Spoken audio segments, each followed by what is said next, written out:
The moment still lives in my bones, sharp and unforgettable. It was the second the front door closed behind my sister and her husband, when the house finally went quiet. Not peaceful quiet, the kind that hums in your ears and makes your chest feel hollow. I remember thinking I could finally breathe. I remember turning toward the little girl on the sofa, expecting the same silence I had grown used to. And then she spoke. Not softly, not uncertainly. She said my name like she had been saving it her whole life. And everything I believed about my family cracked open right there in my living room. Before I go any further, let me ask you something. Where are you listening from today? Are you driving, cooking, or sitting alone with a cup of tea? And as you listen, if this story stirs something in you, I hope you will share your thoughts in the comments and pass this along to someone who might need it. My name is Clara, and today I am telling you about the afternoon my sister's so-called silent daughter finally spoke, and how her words forced me to see a truth I had been avoiding for years. I had always been the dependable one in the family, the sister who showed up early, stayed late, and never asked for much in return. My younger sister, Helen, used to joke that I was born old. I paid my bills on time, kept my house tidy, and lived alone after my divorce, which was quiet and unremarkable in the way most real heartbreaks are. No shouting, no scenes, just two people realizing love had thinned out like watered soup. Helen, on the other hand, lived loudly. She married Mark when she was 26, moved into a house that always felt slightly too expensive for them, and had their daughter Lily 2 years later. Lily was 6 now. Big brown eyes, thin shoulders, and a way of watching the world like she was taking notes. From the time Lily was 2, everyone agreed on one thing: she did not speak. Doctors called it selective mutism at first, then developmental delay, then anxiety. Helen carried those words like a shield. Any question, any concern, she met it with medical terms and tired sighs. She understands everything, she would say. She just doesn't talk. Mark rarely said much at all. He worked long hours, kept his opinions tight behind his teeth, and had a habit of correcting Lily with a look rather than words. I noticed that early on. The way his jaw tightened when she fidgeted, the way he stood too close when she spilled something. Still, I told myself what everyone tells themselves: this is not my place. Families are complicated, parents know best. They visited my house every other Sunday for dinner. It was easier that way. Helen said Lily liked my place because it was quieter. No barking dogs, no blaring television. I made simple meals: roast chicken, mashed potatoes, green beans cooked too long, the way our mother used to make them. Lily always sat at the corner of the table, her feet not quite touching the floor. She ate carefully, wiping her mouth with her napkin after every bite. If I asked her a question, she would look at her plate or at her hands. Helen would jump in quickly, answering for her. She's tired. She doesn't like being put on the spot. She'll talk when she's ready. After a while, I stopped asking. That Sunday started like any other. The smell of garlic and butter filled the kitchen. I had a pot of coffee warming on the stove and a loaf of bread resting under a clean towel. Mark arrived late, as usual, muttering an apology without looking at me. Helen followed, already tense, already explaining something that had not yet been questioned. Lily walked in last. She took off her shoes neatly by the door and placed them side by side, toes pointing forward. She glanced up at me just for a second. Our eyes met. Something flickered there, not fear, recognition. "Hi, sweetheart," I said, keeping my voice light. She nodded, no sound. Dinner passed with polite conversation and the low clink of forks against plates. Mark talked about work. Helen talked about Lily's school and the new therapist they were seeing. Lily ate silently. When it was time for dessert, Helen stood abruptly. "We can't stay long," she said. "Mark has an early morning." Mark was already pulling on his jacket. Lily froze, her spoon hovered above the bowl of ice cream. She looked at her mother, then at her father, then at me. Her eyes widened just slightly. "I'll walk you out," I said. Helen kissed my cheek quickly. "Thanks again, Clara, you're a lifesaver." Mark nodded once. "Good night." The door closed, the lock clicked. Their footsteps faded down the walkway. That was when Lily's shoulders dropped, like she had been holding them up by force. She slid off the chair and walked into the living room without asking. I followed slowly, unsure why my heart had started to race. She sat on the sofa, tucking her legs under herself. She picked at a loose thread on the cushion. The clock on the wall ticked loudly. I could hear my own breathing. Do you want some water? I asked. She shook her head. I sat in the armchair across from her, giving her space. I had learned that much. Another minute passed, maybe 2. Then she lifted her head and looked straight at me. Aunt Clara, she said. Her voice was clear, not shaky, not whispered, perfectly calm. I felt my body go cold and hot at the same time. Yes, I said, barely trusting my ears. They won't hear me here, she continued. Every instinct in me told me to move closer, to ask questions, to fill the silence. Instead, I stayed still.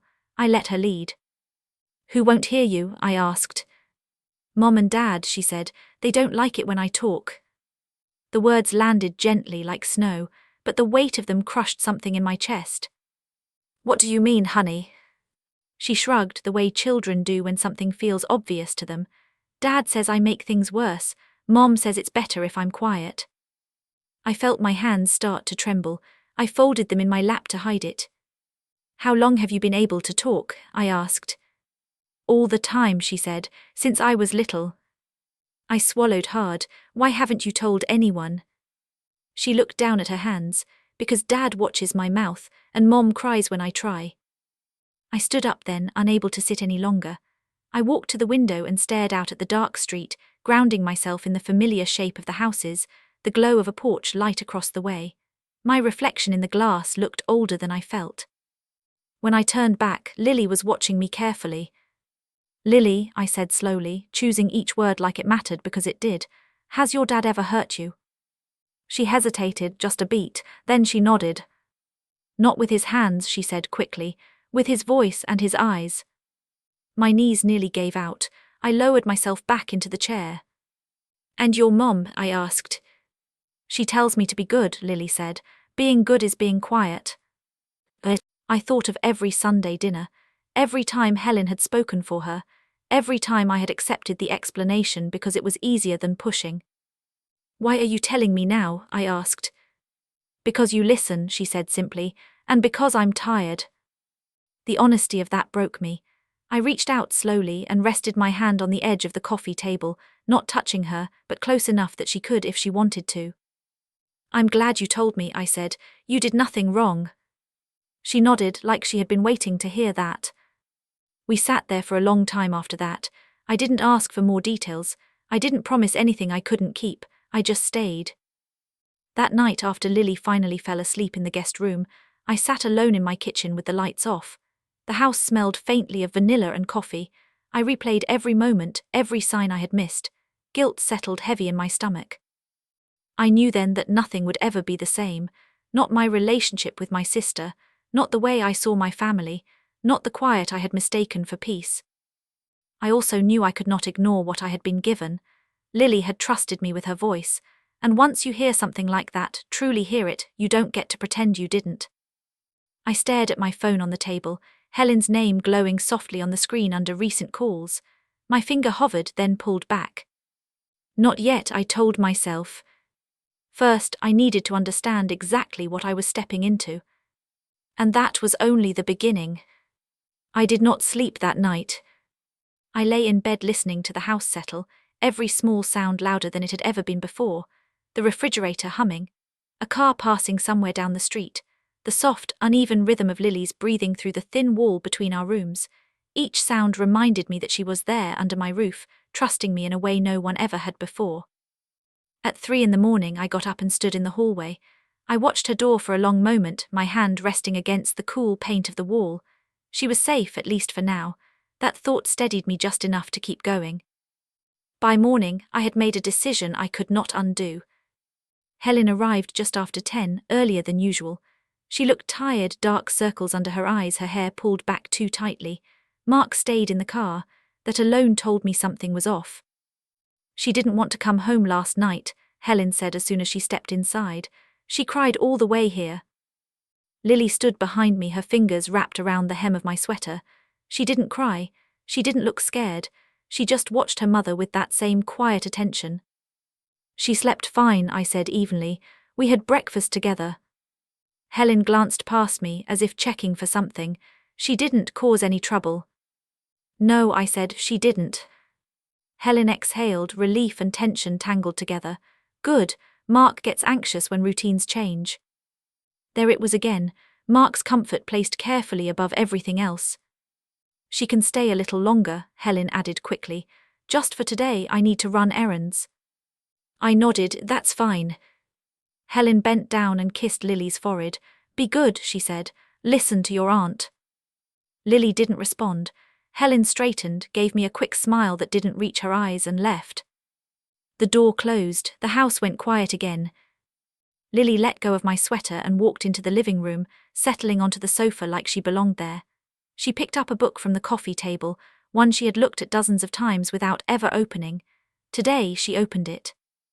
Do you want to read together? I asked. She nodded, yes. That single word still startled me, even after everything. As the day unfolded, I began to see her more clearly, not as the silent child everyone tiptoed around, but as a thoughtful, observant little girl who noticed everything. She asked questions about the pictures in the book. She laughed quietly when I did a silly voice. She told me she liked the way my house smelled because it reminded her of cookies, even when there were none. At lunch, she said, Mom doesn't like crumbs. I don't mind crumbs, I replied. She smiled at that, a real smile, the kind that changes a room. In the afternoon, while she coloured at the table, I made a call I had been avoiding. My friend Susan worked as a school counsellor. I didn't give details. I didn't name names. I just asked questions. What would you do? I said carefully, if a child told you they were pretending not to speak because their parents didn't want them to? There was a pause on the line. I would listen, Susan said, and I would take it seriously. That night when Helen came to pick Lily up, Mark came inside. He didn't sit down. He stood near the door, arms crossed, his eyes moving constantly like he was measuring the space. Did she behave? He asked. Yes, I said. His gaze flicked to Lily. Good. Lily's shoulders tightened. I saw it clearly now. Clara, Helen said, forcing a brightness into her voice. We were thinking maybe Lily should skip the next few Sundays. It might be too much stimulation. I met her eyes. I don't think that's necessary. Mark's jaw tightened. We're her parents. I know, I said calmly, and I care about her. Silence stretched between us. We'll see, Helen said finally. Come on, Lily. Lily stood slowly. She walked to me and hugged me, her arms firm around my waist. Thank you, she whispered. Mark stiffened. Helen looked confused. For what? Helen asked. Lily pulled back, her face blank again. For lunch. They left, the door shut. I stood there long after, the imprint of Lily's arms still warm against me. That night I replayed everything, every word, every look. The pattern was becoming impossible to ignore. The next week Helen called less. When she did, her voice was clipped, distracted. Mark never spoke to me directly. Lily did not come over. On the third Sunday, I drove past their house on my way to the grocery store. Lily's bedroom light was on in the middle of the afternoon. The curtains were drawn. That did it. I called Helen that evening. She didn't answer. I left a message, careful and calm. I'd like to talk, I said, just you and me. She called back an hour later. There's nothing to talk about, she said sharply. I think there is. She's fine, Clara. I'm not so sure. Silence.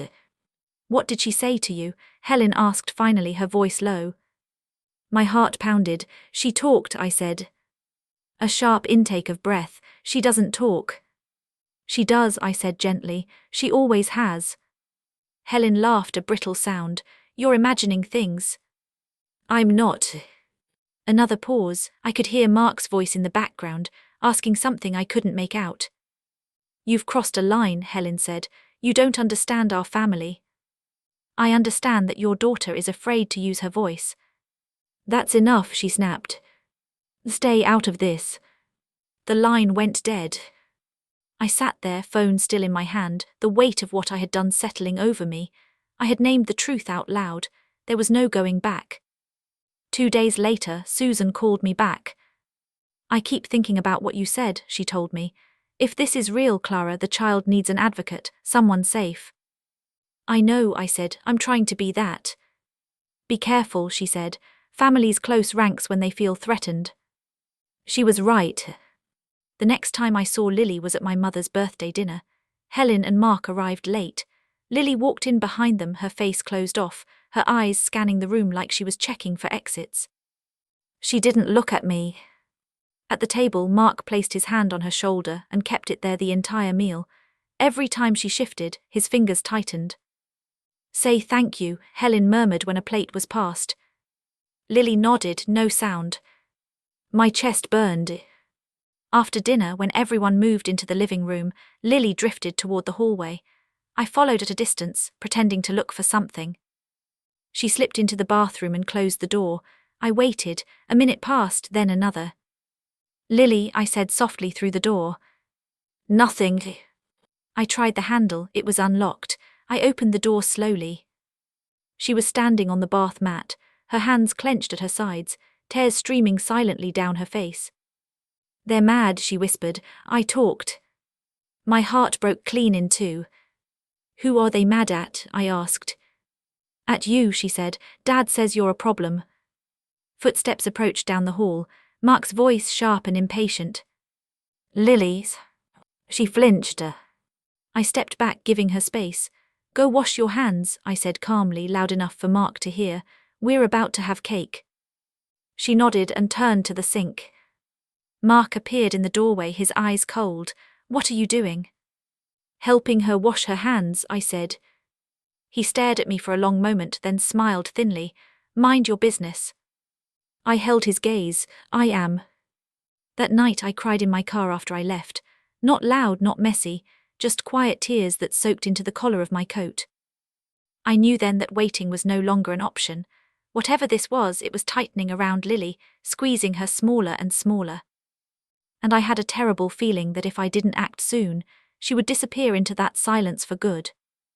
Once you truly see something, you cannot unsee it. That truth followed me everywhere after my mother's birthday. At work, I found myself staring at the same email for 10 minutes without reading it.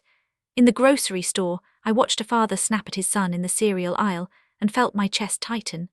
At night, I dreamed of doors closing and voices being swallowed by walls. I kept thinking about Lily's words. "They're mad," I talked. As if speaking were a crime. I knew I needed to slow down and be careful. Rushing in with accusations would only make Helen defensive and give Mark exactly what he wanted, control of the narrative. I needed proof, not for my own peace of mind, but for Lily. So I started paying attention in ways I never had before. I showed up where I was allowed to be, family gatherings, school events, doctor appointments when Helen asked me to come along for support. I watched how Lily's body changed depending on who was in the room. With her parents, she shrank, her shoulders pulled in, her eyes downcast. When they stepped away, even briefly, she breathed differently, like someone coming up for air. At her school open house, her teacher leaned toward me and whispered, "She writes beautifully. You wouldn't believe the stories she tells on paper." "What kind of stories?" I asked. The teacher hesitated. "Ones about quiet houses, locked doors, watching from behind glass." That night I wrote everything down. Dates, words, small details that might seem insignificant to anyone else. The way Mark corrected Lily's posture. The way Helen rushed to explain her silence before anyone asked. The way Lily flinched at raised voices, even when they weren't directed at her. I wasn't trying to build a case, I was trying to understand. One afternoon Helen called unexpectedly. Her voice was tight, breathless. "Can you take Lily for a few hours?" she asked. "Mark and I need to talk." "Of course," I said. She dropped Lily off without coming inside. Lily walked in slowly, like she wasn't sure she was allowed. As soon as the car pulled away, Lily exhaled deeply. "They're fighting," she said. "About what?" I asked. She shrugged. "About me." We sat at the kitchen table with mugs of cocoa. I didn't push, I waited. "Dad says I embarrass him," she said finally. "Mom says I make things hard."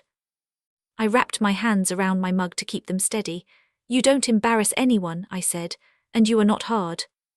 She looked at me closely, as if testing the truth of that. "Can I tell you something else?" she asked. "Yes," I said, "always." She leaned in, lowering her voice even though we were alone.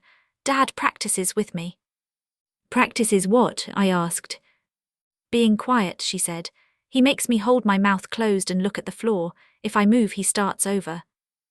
A cold wave washed through me. I forced myself to stay calm. And your mom? I asked. She watches, Lily said. Sometimes she cries, sometimes she leaves. I closed my eyes for a moment, steadying myself. Lily, I said carefully, do you know that what you just told me is not okay? She frowned. It helps them. It hurts you, I said, and that matters. She nodded slowly, like she was filing that away. When Helen came back to pick her up, Lily clung to me in the doorway. Can I stay longer? She asked. Helen's eyes flicked to Lily, then to me. We talked about this, she said sharply. Say goodbye. Lily pulled away, her face closing off again. That night I called Susan. I told her everything. This is emotional abuse, she said without hesitation, and coercive control. What do I do? I asked. You keep listening, she said, and you protect the child. How? Document, encourage Lily to express herself in writing, and if it escalates, you may need to involve authorities. The word authorities sat heavy in my stomach. I wasn't ready for that, not yet. A week later, Lily slipped a folded piece of paper into my hand at a family barbecue. Her fingers brushed mine, quick and nervous. I didn't open it until I was alone in my car. Inside, in careful block letters, she had written, I can talk, I am scared, please don't tell. I sat there for a long time, the paper trembling in my hands. This was no longer something I could manage quietly. Lily was asking me to hold a secret that was hurting her. The next confrontation came sooner than I expected. Helen showed up at my house unannounced one evening, Mark in tow. Lily stayed in the car. We need to set some boundaries, Helen said as soon as she walked in. Her voice was rehearsed like she had practiced it. Mark stood behind her, arms crossed. What kind of boundaries? I asked. You're confusing Lily, Helen said. She's acting out, she says things that aren't true. My heart pounded. What things? That she talks, Mark said flatly, that we don't let her. I took a breath. She does talk, I said, and she's afraid of you. The room went very still. Mark's face darkened. You have no idea what you're talking about. Helen's eyes filled with tears. Why are you doing this? She asked me. Why can't you just support us? I am supporting Lily, I said quietly. She's our child, Mark snapped, not yours. I know, I said. That doesn't mean I'll ignore harm. Helen sobbed then, collapsing onto my sofa. You don't understand, she cried. He says if she's normal, everything will be easier. He says I'm weak. Mark's head snapped toward her. Stop talking. I felt something settle in me then, a clarity I hadn't had before. Leave, I said. Mark stared at me. What? Take Helen home, I said, and do not bring Lily here again unless she wants to come. Helen looked up at me, stunned. You can't mean that. I do. Mark grabbed Helen's arm and pulled her up. We're done here. As they left, Helen looked back at me, her face twisted with fear and something like relief. I knew that moment would have consequences. Families do not forgive the person who breaks the silence. Later that night, my phone buzzed with a message from an unknown number. If you keep this up, you'll lose her. I stared at the screen, my hands shaking. That was when I realized this was no longer just about Lily's voice. It was about mine too. The message stayed on my phone like a bruise I couldn't stop touching. If you keep this up, you'll lose her. I read it over and over, trying to decide if it was a threat or a confession. Either way, it told me everything I needed to know. Mark felt cornered, and people like him only grow dangerous when the walls start closing in. I did not reply. Instead, I took a screenshot and saved it in a folder I had quietly labeled Notes. It felt strange, collecting pieces of my own family like evidence, but I had crossed that line already. There was no going back to polite denial. The next few days passed in a tense quiet. Helen stopped calling entirely. When I tried to reach her, my calls went to voicemail. Lily's school sent out a newsletter about an upcoming recital. Lily's name was listed in the program. I wondered if she would be allowed to stand on that stage, even silently. Then, on Thursday afternoon, my doorbell rang. It was Lily. She stood on my porch alone, her backpack hanging crookedly from one shoulder. Her eyes were red, her face pale. "Aunt Clara," she said, her voice barely above a whisper, "Mom said I could come." "Where is she?" I asked, already pulling her inside. "In the car," Lily said. "She said she can't come in." I walked Lily to the sofa and wrapped her in a blanket before stepping back onto the porch. Helen sat in the driver's seat, gripping the steering wheel. The engine was still running. I knocked lightly on the window. She rolled it down a few inches. "I can't do this," she said before I could speak. Her voice shook. "He's watching everything I say, everything she does." "Then let her stay," I said, "for a while." Helen shook her head. "He'll never agree." "Does he have to?" I asked gently. Her eyes filled with tears. "You don't know what he's like when he thinks he's losing control." I held her gaze. "I'm starting to." She swallowed hard. "Just keep her for the afternoon, please." She drove away before I could say anything else. Inside, Lily sat curled on the sofa, her backpack clutched to her chest. "She cried all morning," Lily said. "She said she's sorry." "I'm glad she told you that," I said. "Dad said you're trying to take me away," Lily added. I sat beside her. "I'm trying to keep you safe." She leaned into me, her small body trembling. "I don't want to be quiet anymore," she said. "It hurts." Those words settled deep in my chest. That evening, Lily fell asleep with her head on my shoulder while we watched a nature documentary. I didn't move until my arm went numb. I didn't want to wake her. When my phone rang at 9:30, I knew it would be Mark. "Where is she?" he demanded. "She's with me," I said. "You had no right." "I have every right to protect a child who is being harmed." There was a pause, then his voice dropped, low and dangerous. "You're making a mistake." "No," I said, "I'm correcting one." "You think Helen will choose you?" he sneered. "She won't, she never has." The line went dead. That night, Helen showed up just after midnight. She looked smaller somehow, like the fight had drained something out of her. "I can't sleep," she said. "Neither can she." "She's asleep now," I said. "You can stay." Helen sat at my kitchen table, her hands wrapped around a mug she never drank from. "He wasn't always like this," she said. "When Lily was born, he was so afraid. He kept saying he didn't know how to love someone that much." "And when she started talking," I asked. "He said she was too much," Helen whispered. "Too loud, too emotional. He said silence was safer." "For who?" I asked. Helen looked down. "For him." The truth hung between us. "I should have protected her," Helen said. "I told myself I was keeping the peace." "But peace at the cost of a child's voice isn't peace," I said softly. She nodded, tears streaming down her face. In the days that followed, things moved quickly, faster than I was ready for, but not fast enough to stop. Mark filed a complaint. He said I was interfering, that I was manipulating Helen, that Lily was confused. A social worker came to my house. She spoke to Lily alone. When Lily came back into the room, her face looked lighter, like she had set something down. "She talked the whole time," the social worker told me quietly. Helen moved into a small apartment 2 weeks later. Lily stayed with me while she figured things out. Mark sent messages, then threats, then nothing. The court process was slow and exhausting. Helen wavered more than once. Fear has a long memory, but Lily did not waver. At the hearing, Lily sat between us, her feet dangling above the floor. When the judge asked if she wanted to say anything, the room went very still. Lily stood. "My name is Lily," she said clearly. "I can talk. I was quiet because I was told to be. I don't want to be quiet anymore." No one interrupted her. Mark stared at the table. Helen sobbed openly. I felt something in me finally unclench. Afterward in the hallway, Lily took my hand. "Thank you for listening," she said. I squeezed her hand back. "Thank you for trusting me." The road ahead was still long. Healing rarely happens all at once, but something essential had shifted. Silence no longer owned her. And it no longer owned me. People think the hardest part comes when the truth is finally spoken out loud. It doesn't. The hardest part is what comes after, when the noise fades and you are left with the slow, ordinary work of living with what you now know. After the hearing, Lily stayed with me full time.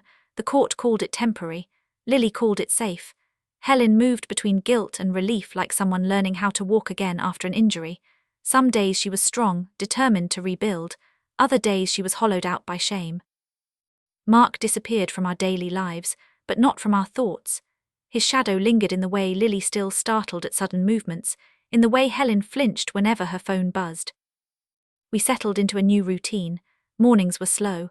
Lily liked her toast lightly browned and cut into triangles. She liked to choose her own clothes even if they didn't match. At first she spoke cautiously, like she was afraid words might be taken away again. Over time her sentences grew longer, more confident. One morning as I packed her lunch she said, "Aunt Clara, did you know I like science?" I smiled. "I didn't, tell me about it." She talked the entire drive to school. Helen started coming by in the evenings. We cooked together, sometimes in silence, sometimes talking late into the night. She apologized often. I didn't always know how to respond. Forgiveness is not a switch you flip, it's a process. "I was so afraid of being alone," she admitted one night, stirring a pot that didn't need stirring. "I thought if I just kept things calm, everything would be okay." "I know," I said, "fear can make us very quiet." That seemed to land. The first real test came when Mark requested supervised visitation. Helen panicked. Lily went pale when she heard his name. "You don't have to go if you don't feel ready," I told Lily. She thought about it for a long time. Then she said, "I want him to see me talk." The visit took place in a small, neutral room with 2 chairs and a table. A supervisor sat in the corner with a clipboard. Mark looked thinner, tired. When Lily walked in, he barely recognized her. She stood taller now. "Hi, Dad," she said. He stared at her, stunned. "I can talk," she continued calmly. "I always could." Mark's mouth opened, then closed. He looked at Helen, then at me. For the first time he looked small. The visit ended early. Mark left without saying much. That night, Lily slept soundly for the first time in weeks. Word spread through the family quickly. Some relatives reached out with support, others with skepticism, a few with outright blame. "You should have stayed out of it," my aunt said over the phone. "Family matters should stay in the family." "This was a family matter," I replied. "That's why I didn't stay out of it." There were days I questioned myself, days I wondered if I had done more harm than good. But then Lily would tell me about her day, or Helen would laugh in a way I hadn't heard in years, and I knew. One evening, as we sat on the porch watching the sun go down, Lily leaned against me. "Do you think I'm loud now?" she asked. "I think you're exactly right," I said. She smiled at that. Mark eventually stopped asking for visits. The court finalized a custody arrangement that prioritized Lily's well-being. Helen continued therapy. Lily started speech club at school, not because she needed to, but because she wanted to. Life did not become perfect. Healing never is, but it became honest. And that, I learned, is what safety really sounds like. Time has a way of softening the sharpest moments, but it never erases them. It simply teaches you how to live around the edges.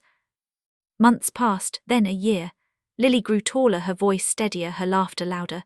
She learned how to disagree without apologizing and how to ask questions without checking the room first. Small things, maybe, but small things are where real change hides. Helen moved into a better apartment, closer to Lily's school. She found a job that didn't drain the life out of her and started making decisions without asking permission first. Watching her learn to trust her own instincts was like watching a muscle grow back after years of neglect. One afternoon, she sat across from me at the kitchen table and said, "I don't think I ever learned how to be brave. I just learned how to endure." "You're learning now," I said. Mark faded into the background of our lives. He sent birthday cards that felt obligatory. He attended court-mandated counseling. He never apologized. That used to anger me. Over time, it mattered less. Closure doesn't always come in the shape we expect. The real closure came in quieter moments. Like the night Lily stood on her school stage, reading a short story she had written herself. Her hands shook at first, but her voice didn't. She spoke about a bird that had been taught to stay in its cage because flying scared the people around it. When she finished, the room went silent, then it erupted in applause. She looked straight at me from the stage and smiled. Later that night, as I tucked her into bed, she said, "I like my voice." "So do I," said. That was when I realized something important. This story was never just about a child who had been silenced. It was about all of us who learn, too early, that peace sometimes demands our quiet. I had lived much of my life that way, keeping things smooth, avoiding conflict, calling silence maturity. Lily taught me the cost of that. On the anniversary of the day she first spoke in my living room, we baked cookies together. She insisted on adding extra chocolate chips. Helen watched us from the doorway, her eyes soft. "I don't know how to thank you," she said. "You don't have to," I replied. "Just keep listening." She nodded. "I will." That night, after everyone went to bed, I sat alone in the quiet house. The same house where everything had changed. The ticking clock, the familiar hum of the refrigerator, it all felt different now. "Safer." I thought about the moment Lily had said my name, about how one small voice had cracked open years of denial, about how easy it would have been to dismiss it. I also thought about you, listening right now, about the silences in your own life, the ones you keep because speaking feels too risky. Sometimes, the bravest thing you can do is listen when someone finally finds the courage to speak.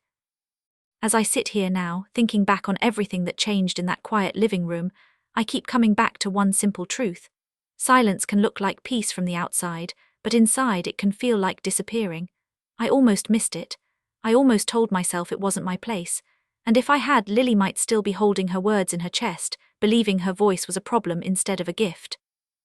This story wasn't just about a child finding her voice.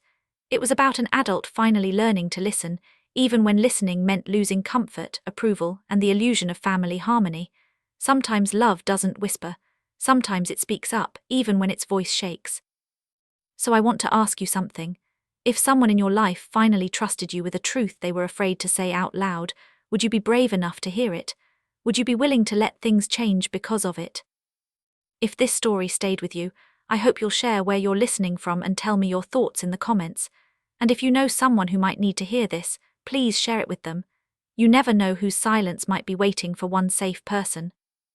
This is Clara, and this was the story of the moment my sister's silent daughter spoke, and how her voice changed all of our lives.